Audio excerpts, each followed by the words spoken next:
Okay na? Ito yung second day nila.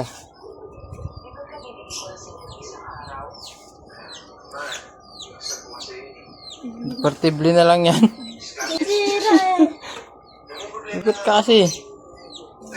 Sa sobrang tabako na yan. Hindi nakasa. Ay, Christmas ko pala.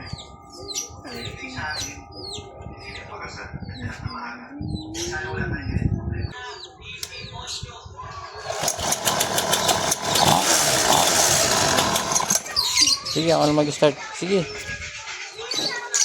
Ayan na, Dra.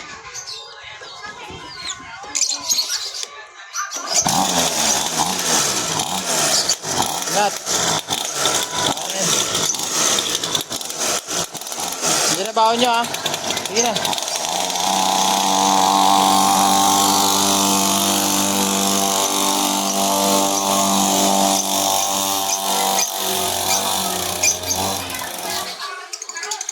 Second day nila sa school.